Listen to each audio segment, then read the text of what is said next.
like to thank today John Trudeau for joining us at Pinagogo 2015. You had a couple days to spend with us, John.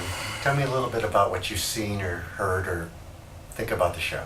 Well, I liked what I've seen so far. We had a good time. There's a lot of different equipment to play with, and a lot of the spectrum of games available to look at. You've got a nice electromechanical area that everybody is experiencing, because I like the way you guys got it arranged with just the EMs in there, and it's all of a sudden it's chimes and knockers and electromechanical sounds. There's no audio boards, but if you like the audio boards, there's two huge houses there full of other games to enjoy. I'm having a good time, meeting a lot of great people. Everybody at these shows is always so nice and very amicable. Well, we had an opportunity to gather almost every single John Trudeau game. What did you think when you saw that wall of your designs? Where was Q-Bert's quest? that's the one that's almost always missing too. It's crazy.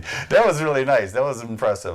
You don't see Striker too much, and there's a few other games in there that aren't there, but you got a lot of them. That's for sure. There's a whole wall full of them. Even a cocktail pinball.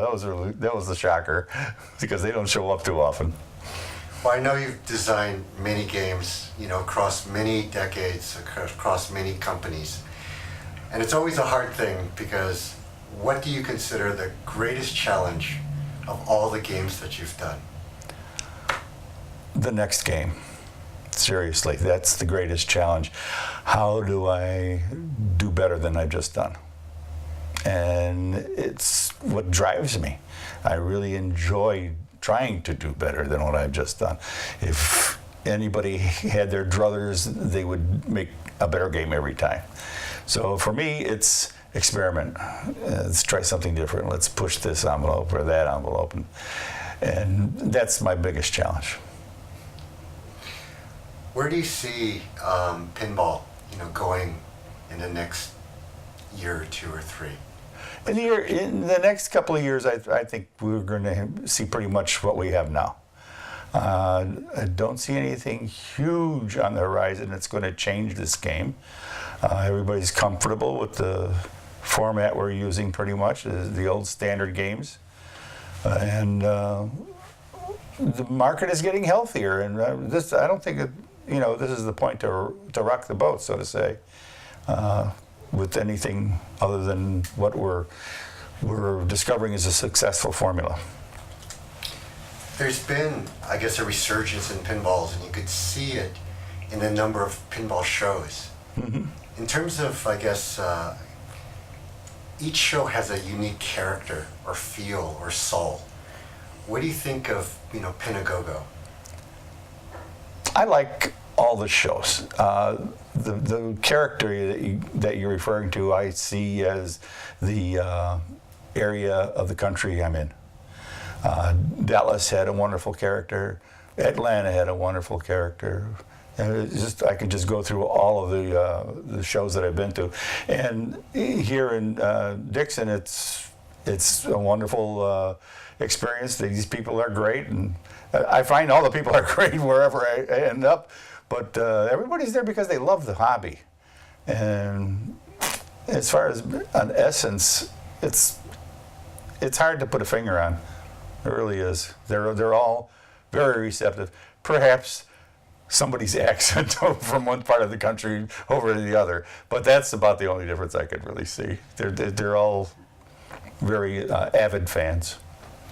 When you looked across the show floor, and you saw young and old pinheads and families, how did you feel? I felt good, because it's finally reaching another generation. There's more young children seeking out the games. They're 8, 9 years old now, and before they came in with their little stools, which those kids are still here with their moms and dads. But now they're getting older, and they're still enjoying pinball, which is very vital for the survival of the genre. And I'm happy to see that. Very happy. Where do you see John Trudeau going in the next year or two? Oh boy, let's see what shows are coming up. Well, I'll probably still be with Stern. That's fine with me. And depending upon the success of the next model, I might be, proceeding with something even more daring as far as what I'm going to do next. You've come up with some great innovations and a lot of great games. If you had a blank check, Gary walked up and say, John, here's a blank check, design the game that you want to design. Well, I think I just go pull the United Kingdom game of Forbidden Planet. I say, let's build this thing. Let's go get the license and finish this off right.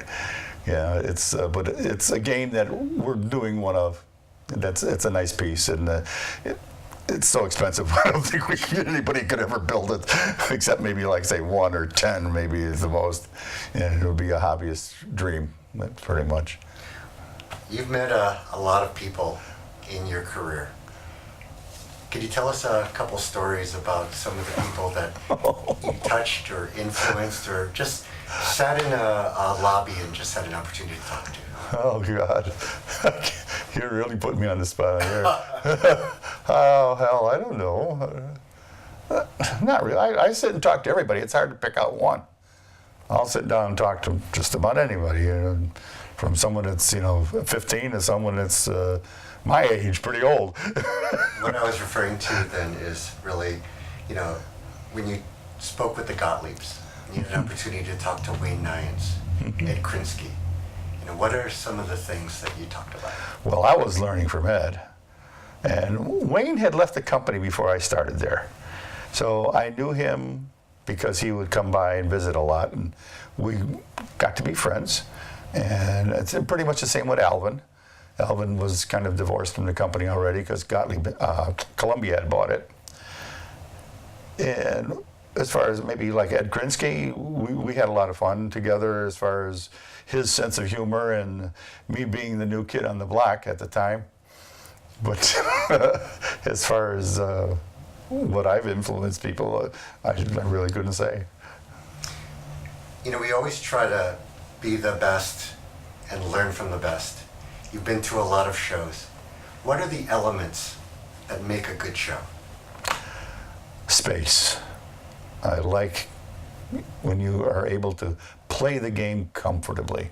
And when you're backed up against somebody's butt who's playing the game opposite side of the hallway, it's hard. And especially if there's a third person trying to get through that hallway, it doesn't fit. Yeah, space is nice. Good atmosphere, proper ventilation, comfortable. Good, yeah, being comfortable. You've looked at the past and tried to build on the future. The Pacific Pinball Museum is trying to do exactly that. What do you see the role of, pinball museums like the Pacific Pinball Museum? Well, the museum is a great opportunity to educate. And I believe anybody that ends up going to a museum is pretty much there for that type of experience.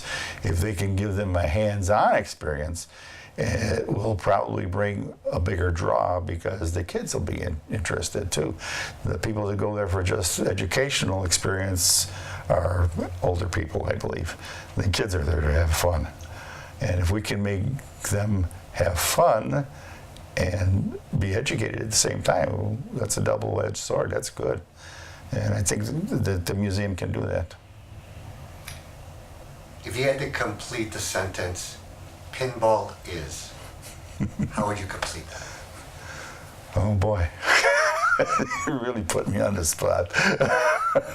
Pinball is a game that has evolved over many, many years, going back to the 1930s, I believe. If you want to just seriously consider it a pinball game and not go back to bagatelle or anything like that, it's gotten more sophisticated, it's gotten faster. The game has evolved from something where you're just watching the ball play itself to where you're controlling the ball more and more. And it's a different game than it was even 10 years ago. And I think it's getting better. Relevant to pinball, if you had to complete the sentence, John Trudeau is, how would you do that? Happy to have had the opportunity to put some kind of mark, I guess, in the pinball industry.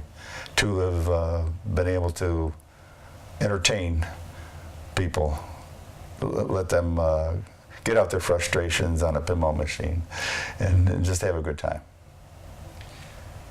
What would be your advice if when somebody comes into a pinball museum or a pinball show for the very first time? What would you tell them? Wow, that's well, I'll have to qualify that a little bit. Does this person know what a pinball machine is?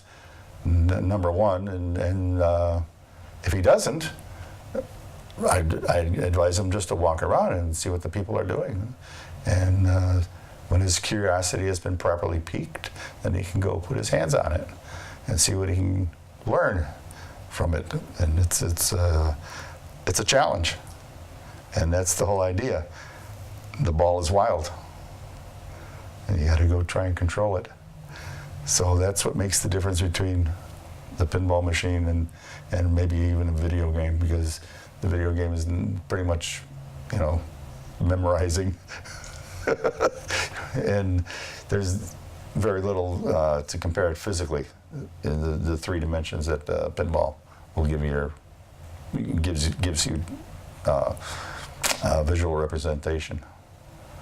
That's about it. When you design a game, you start with a blank piece of paper. Yes, I do.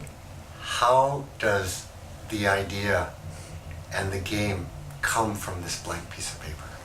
What's your thought process or creative process? Yeah, that probably stems from the license. And already in my mind, I'm trying to form very basic ideas as to what would be the most appealing part of this property. And after you make a list, you start out with a list before you even get to the laying out a game. You've got a list of properties that from this license that you think will be good features. And you go through it and you try laying something out and try to develop a couple of different new toys if you can. And if not, maybe you've got a toy that you used 10 years ago that might be lending itself to this idea again. And basically that's it. And I'll make a drawing on an 8.5 by 11 sheet of paper, and then I start to erase it and put other things in it. And when I'm happy with it, then I'll start to put it in the computer. Because from the paper to the computer, sometimes it doesn't fit. Because everything's all scaled, and on paper it's all freehand. Fortunately, I'm fairly good with scaling. And most of the stuff I put on paper fits into the computer program. But not all the time. How has technology changed your ability to make pinballs from when you first started to today? I like it better today, although I was having just as much fun then than I am now. I've gone through putting these games down on the paper. It still started the same way. But when I was happy with the paper design, then I went to the drawing board and rolled out a piece of Mylar and started drawing with a pencil and a compass on any electric eraser when I didn't like what I had put down. Then it went to AutoCAD, which was a huge jump from getting off the board. And AutoCAD was just like, this is great. Why couldn't we done this, for the last 10 years? And the second advance was jumping from AutoCAD, jumping to the 3-dimensional CAD, which I'm using SolidWorks now.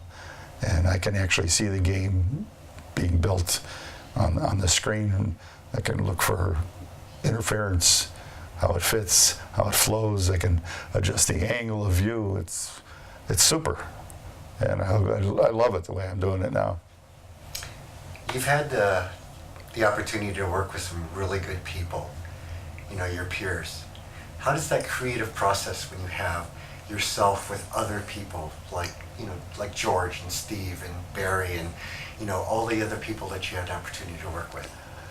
It's not really something that bothers me one way or another. I like being there with them because they have an appreciation of what's involved in getting the game designed and actually physically on paper or in memory, whatever it happens to be.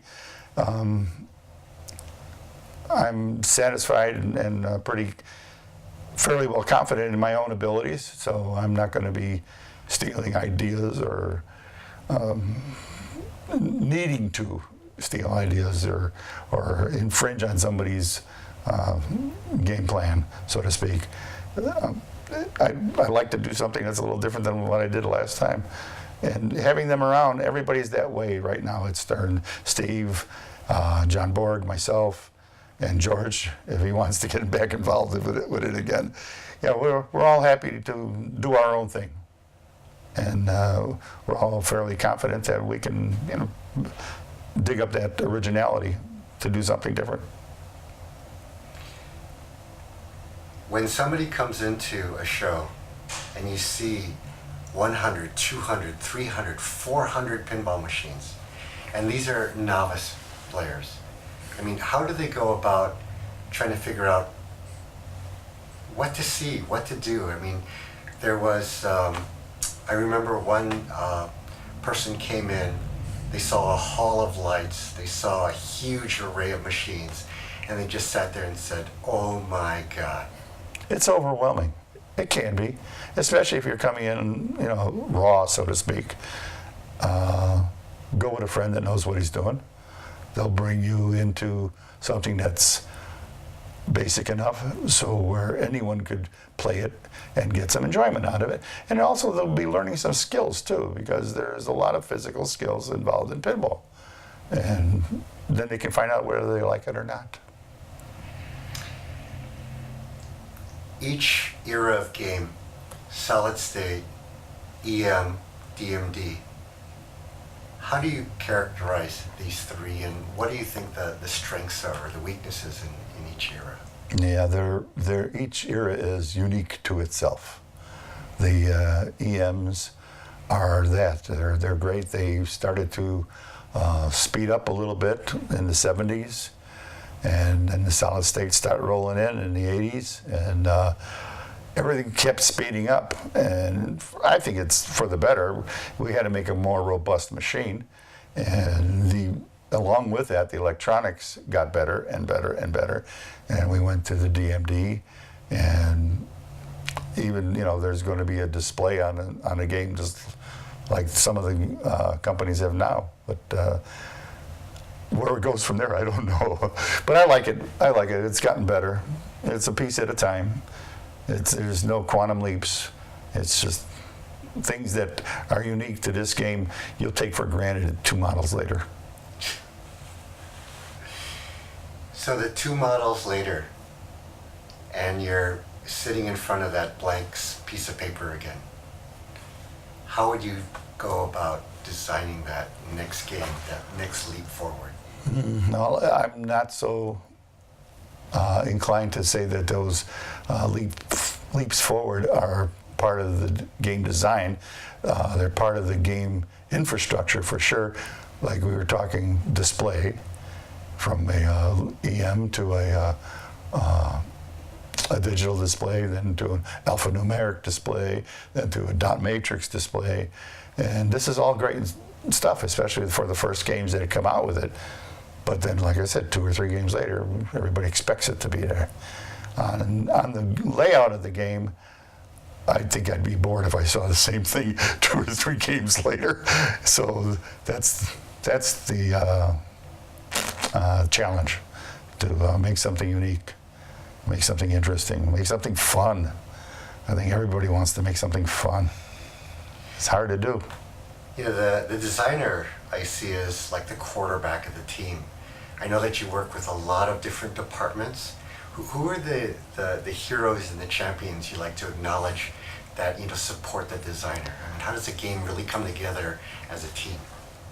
Well, there's a lot of people. That's why there's, you know, 100 people in engineering. It's not like one guy is doing it all. There's one guy putting it all in his idea down, and we have support engineers that are going to tell you this idea ain't going to work, or if this is going to be really expensive, or something like that. And let's see what we can do to, you know, to lessen it and get the same effect. The programmers, of course, are the second backbone, pretty much. Without a decent programming job, the game is going to fail, no matter how many really neat and unique things you have on the game. So, you know, I put them as, you know, the designer is one, and then the programmers, you know, as it's 1A, and the mechanical guys is 1B. You know, everybody's important. You got to have a team to work together, and if you can knit the team early and keep the team intact, it makes for a better product too, in my experience. So we have some very seasoned designers, you know, that we have been building today's games and tomorrow's games. Where are the new designers going to come from? That's been my concern for a number of years. When I left pinball back in the mid-90s, up until that time, we would occasionally get people just soliciting cold ideas. Just walking in the door, hey, you like this? Or a phone call, or an email, or something. I don't think we get any of that now. It's like we skipped a generation.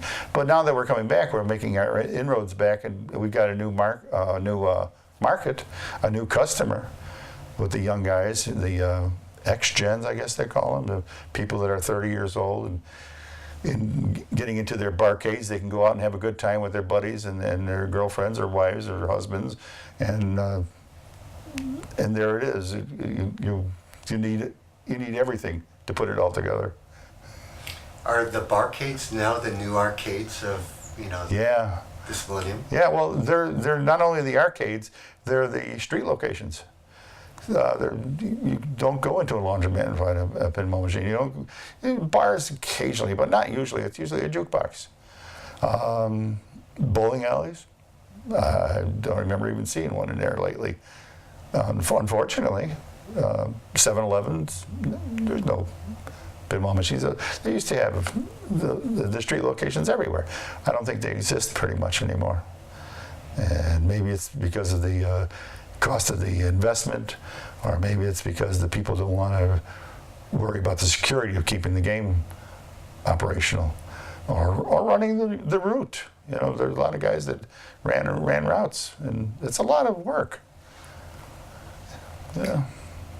Well, I know that pinball ranges from, I guess, the person who first learns pinball from a tablet or a computer and has never touched a pinball machine. And then you have the pinball fanatics that have 10, 20, 30 or more. How do you bridge, you know, the passion of the old school guys? You know, they come to the shows no matter where they are and when they are, they'll always be there. Then you have the newbies. How do you blend these two together to have a more healthy, you know, pinball future? I don't know if we ever could. What we have to do is get the newbies interested enough in the reality to come and look. The people that are there will always be there until they fall over, literally. The new people, hopefully we make the pinball interesting enough, get enough exposure, and it comes from marketing. You got to get out there. Get on TV, get on MTV, get on the wrestling channel, get on whatever you can and promote the game and show people how much fun it is. And maybe we can pique enough curiosity, people will just come out and learn. And hopefully, I think that's what's happening right now, but it's the tip of the iceberg. What do you say when people come up and say, I have 100, 200, 300 games? What are the things that go through your mind? You got a problem. Why do you have 300 machines? It's I know it's a collection thing. Collectors are collectors, and no matter what if it's comic books, toys, pinball machines, whatever it happens to be, they want to collect, and it doesn't matter at that point if they have 25 or 150. They bring the game, and I love it, and that's their favorite. And it's hard for them to let it go, to let the old ones go. If he's got no space, he's going to keep them all. You mentioned to me a little earlier that you're a collector too. What are the things that you collect? Well, I used to be a collector. Yeah, I used to collect comic books. I used to collect action figures. In fact, I still dabble in those. I still have some comic books, but not too many. And my passion now is playing music, singing. I'm in a band, play guitar. We got 3 good singers, so we have some beautiful harmonies going on. We do classic rock and roll from the 60s to the 90s, and it's my release. I enjoy what I'm doing day in and day out, but if you don't have a release just to put your mind at ease and go in a different direction for a little while, it helps massage all them, what little gray matter I have left. Okay, so now you're on the 3rd day of a pinball show, and you get home, and you finally put your feet up on the bed and say, I had a great time because. How would you fill that line out? Because I was able to touch people's interest, and I did a good job as an ambassador for the hobby, and I enjoy doing it. I enjoy fielding the questions, doing crazy interviews. You know. We had a last question, and that is, you did an autograph signing, and I was just wondering, who are the people that came? What did they come to bring to sign, and what are the experiences or stories, or why did they even bring? I saw play fields, I saw back glasses, I saw aprons, I saw everything under the sun. Tell me a little bit about some of those people that came to say. Everybody brought something to sign. They wanted me to sign it, and this show, compared to most other shows, they've been getting better, but they're bringing their own stuff in instead of relying on me bringing a brochure, say, or something, and just signing off a brochure. It's more personal, I guess. This is my game. I love this game. Put your signature on it for me. Thank you so much. And I enjoy doing it, and I'm glad they're getting some satisfaction out of it. And it's a one-on-one experience with the people. Like I said, I'm the ambassador again, and I like the role. Thank you for sharing. Oh, you're quite welcome. Glad to do it. Had a great time.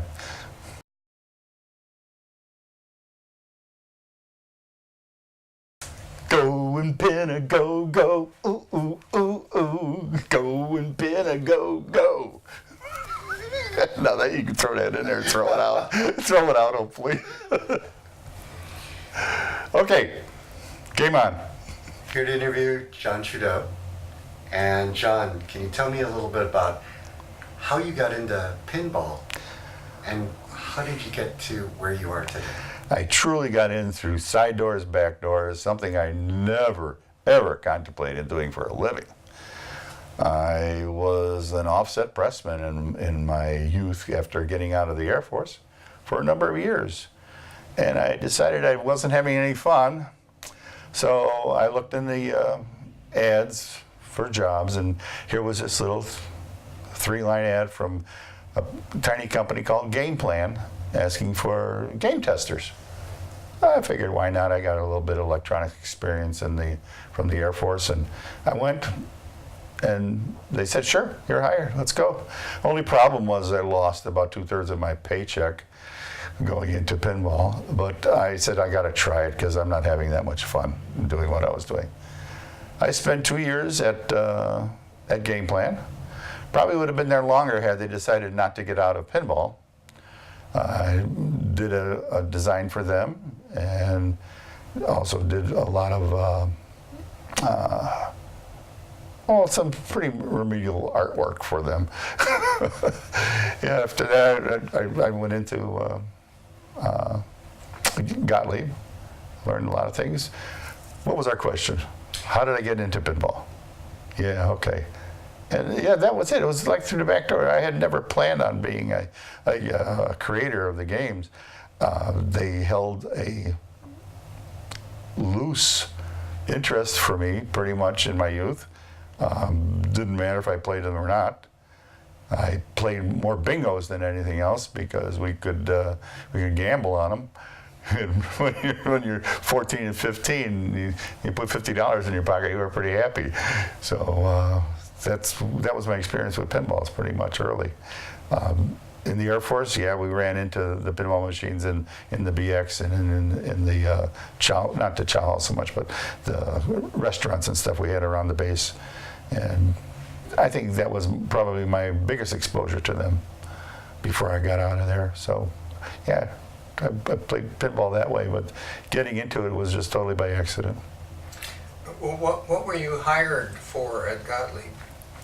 I was hired as a game designer. I answered an ad. It was either Play Meter or Replay, I'm not sure which. They actually put in a quarter-page ad looking for a pinball game designer.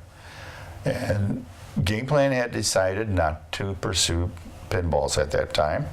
And I really wanted to, because my interest was piqued now.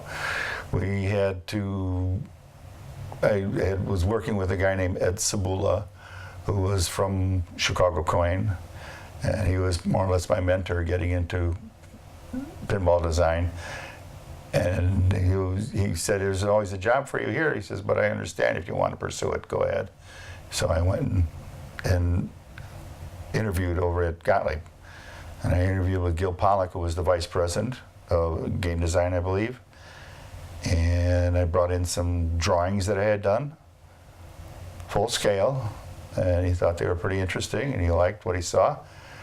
And he says, "You know, I did this interview with you, even though I hired somebody yesterday for this job."